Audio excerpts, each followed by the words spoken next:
আহমদ আনসারী রহমতুল্লাহ আলাই আল্লাহ তাআলা তার কবরকে জান্নাতের উঁচা মাকাম বানিয়ে দেন। ওনার এক বয়ানে শুনছিলাম, হুজুরে একবার কইছে যে চাচায় ভোরবেলা খেতে কাম করছে সারাদিন, সেই ভোর রাত্রে চলে গেছে খেতে, রাতের 10টা 11টা বাজে ঘরে আসছে। তো ঘরের লগের ঘরে ভাতিজা, রাত 11টা, চাচায় ভাতিজা শুনতেছে, চাচায় একামত দিয়া নামাজ ছুটতে আছে, নিজে নিজে নামাজ পড়ে রাখে, বাকি একামত দিয়া লইছে, এরপরে নিজে নামাজ। এখন একামত দিছে, ভাতিজা শুনছে, চাচায় নামাজ ছুটছে, ঠিক আছে, কিন্তু দেখে যে 5-10 মিনিটের মাথা আবার একামত দিছে, আবার দিছে একামত, চাচা দিয়ে আবার কি জানি নামাজ পড়লো মনে হয়, একটু পরে আবার একামত ভাতিজা কইনারিল্লা কি দিলে কি নামাজ, উদ্র পর একামত দেয় আবার, এরকম নামাজ তার শুনছিলাম। কয়বার একামত দন লাগে মনে করেন, এশার নামাজের একামত কয়বার, একবার না, তো এবার এটা কি নামাজ পড়তে আছে তোমরা দেখ, 4-5 বার হয়ে গেছে একামতে দেয় উদ্র পর। তো ভাতিজা গিয়া টেনশনে উঠতে গিয়া চাচার কাছে, চাচা এইটা হুজুরের মুখে আমি এটা শুনছি, চাচা এটা কি নামাজ পড়তে আছেন যে উদ্র পর কাদ কামাতিস সালাহ কইতে আছেন, দেখ কোন ওয়াক্তের নামাজ, কি নামাজ পড়েন? তখন চাচা বলতেছে, ভাতিজা সেই যে ভোর রাত থাকতে গেছি খেতে, আর এই অল্প আগে আসছি, ফজর জোহর আসর মাগরিব এশা এক ওয়াক্ত নামাজ পড়ছি না, এই সব দিন নামাজ একটার পর একটা একামত দিয়া পড়তে আছে। এখন না বুঝছি এতবার কাদ খাওয়ামাতের সব মানে ধান রইতে 5 ওয়াক্ত নামাজ শেষ। আহা, ছেলেরা মোবাইল টিপতে এক ওয়াক্ত নামাজ, সকালবেলার এই একটু ঘুম, অথচ কেহই ফজরের আগে ঘুমায় না। এমন না যে ঘুমাইছে 3টা বাজে, উঠতে লাগতে হয়েছে 4টা বাজে, এমন ঘুমাইছে 12টা 1টা বাজে 11টা বাজে। ঘুম থেকে উঠার টাইম হয়েছে ফজরের টাইম, কমপক্ষে 6 ঘন্টা পর। কি নাফরমান, কি নাফর, আরে কি শক্ত ডাকাত, কি নিকৃষ্ট হারামি যে ফজরের নামাজ। আমার একারে ফজরের নামাজ যে পড়ে না তারে আমার বেশি অসিব্য মনে হয়, একারে বেশি অসিব্য, একেবারে বেয়াদব, এটা একদম বেয়াদব, এটা বেশি অসিব্য, নিকৃষ্ট বেয়াদব, এটা একেবারে জানোয়ার, হাইওয়ান, খবিস, এটা খবিস যেটা ফজরের নামাজ, একেবারে নিকৃষ্ট অপদার্থ বলতে যেটারে বুঝায় এটা। মানুষ এত ব্যর্থ হয় না, কোন মানুষের বাচ্চা এত নিকৃষ্ট হবে না। কিরে বেটা, 6 ঘন্টা ঘুমাইলি, 5 ঘন্টা ঘুমাইলি, তুই কেমনে ফজরের নামাজ পড়স না? এটা কারণটা কি? এত বড় নিকৃষ্ট বেয়াদব কেমনে হয়?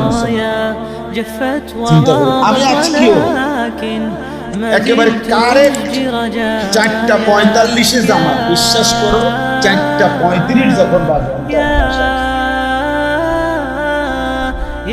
সারাটা রাত গাড়ি, রাজবাড়ি। গতকালকে আমি মাহফিলে গেছি ঢাকা, পদ্মা পার হইয়া, পদ্মা সেতু পার, ফরিদপুর, তারপরে পদ্মা সেতু পার হয়ে, এই পদ্মা সেতুর আগেও ভাঙ্গা ফরিদপুর একটা জায়গা আছে, ওইখানেও জ্যামে পড়ছি, ঢাকাটা পুরোটা জ্যাম।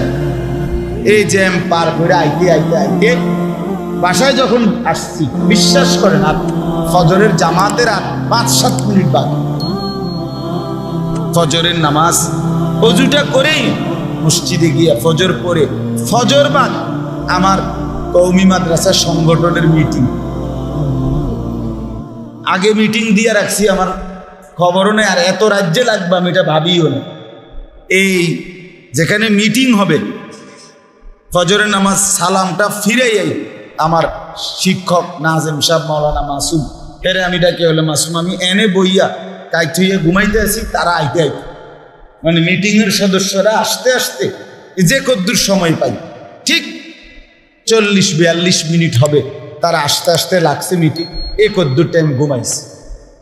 ওই যে আমি আপনাদের বললাম না একটু আগে যে ভাই আমার কাল ঘুমাইতে আছে আজকে, এই কারণে আসলে ঘুমাইতে পারিনি, তাই সারাটা দিনই দৌড়াদৌড়ি গেছে। যাই হোক, আমার বলার উদ্দেশ্য হলো এটা কি মানুষ, এটা কি জানোয়ার, এটা কি হাইওয়ান, 5 ঘন্টা ঘুমাইয়া সেটা কি মানুষ? আয় হায়, এটা পদার্থ না অপদার্থ, না এটা ক্লিবলিঙ্গ না উভয়লিঙ্গ, আমি বুঝিনি। দেখিতা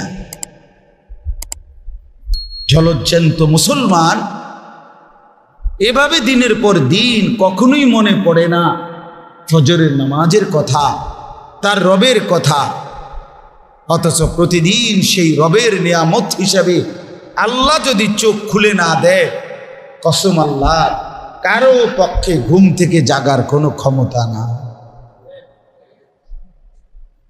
হ্যাঁ, যেই কোনো মানুষ যখন ঘুম যায় নিজের ইচ্ছায় সাথে সাথে ঘুম আসে। কথা বলেন না কেন? ছেলেরা বলো না ভাইয়া, আমরা যে ঘুমাই, এ ঘুমাইলেই যেন আমি এখন ঘুমাইতে চাচ্ছি মনে করেন, এ কথা বলবার লগ কি ঘুমাইছে পড়ে তো, কারো আধা ঘন্টা, কারো 20 মিনিট, কারো 10 মিনিট, কারো 5 মিনিট, কারো 1 ঘন্টা, কারো সারা রাইতেও কি আসে না, ঘুম আসে না, এ পাশ ওপাশ করে, এ পাশ ওপাশ করে। তো আল্লাহর যখন ইচ্ছা হয়, আল্লাহ কোনো 1 মিনিটে, কোনো এক ফাঁকে কখন যেন আল্লাহ আমার চোখে ঘুম দিয়া দেন, ঠিক কি না বলে? তাহলে বোঝা গেল ঘুম আমার ইচ্ছা মতো আসে না, তাহলে বোঝা গেল ঘুম থেকে জাগা আমার ইচ্ছা মতো হয় না। ওই আয়াত বলেন না হাফেজ সাহেব, আল্লাহু ইয়াতাওয়াফাল আনফুসা হিনা মাউতিহা, এটা এই আয়াতটা পুরা। মানুষ যখন ঘুমায় আল্লাহ বলছে 2 হালাত হয়, আমি বান্দার রুহু তুলে নেই, তুলে নিয়ে কাউকে আর রুহু ফেরত দেই না, আর ওয়ুরসিলুল উখরা ইলা আজালিম মুসাম্মা, কোন রুহকে আমি একটি নির্দিষ্ট সময়ের জন্য আবার তার দেহের মধ্যে ফেরত দেই ঘুমের সময়, উঠার সময়। আল্লাহ বলছেন ওয়ুরসিলুল উখরা ইলা আজালিম মুসাম্মা, আল্লাহ বলেন আমি ফেরত দেই। মানুষ যখন ঘুমায় তো রুহ কি হয়ে যায়? সরে যায়। এই জন্যই তো মানুষের স্বপ্নে দেখে, দেখেন না, শরীর এখানে কিন্তু রুহু কি করে? গড়ে। এবার ঢাকা সিটাং ঘুরা, লন্ডন আমেরিকা ঘুরা। ওই যে একজনে কৌতুক কইছে যে কয় ঘুমের মধ্যে দেখছে বিশ্বকাপ খেলতে আছে, এরপরে খেলতে খেলতে খেলতে খেলতে একটা গোল যে দিছে, একটা শট দিছে, ডাইরেক্ট গোল পোস্টে দিচ্ছে, গোল মানে ডাইরেক্ট গোল, গোল করে যে চিৎকার দিয়ে উঠছে, উঠটা দেখে যে পাওটা মশারি ছিদ্র কইরা, মশারি ছিঁড়া, ওই যে গোল দিছে মশারির কোনা ছিঁড়ে লাগছে। কত বড় গোলটা দিল চিন্তা করছে।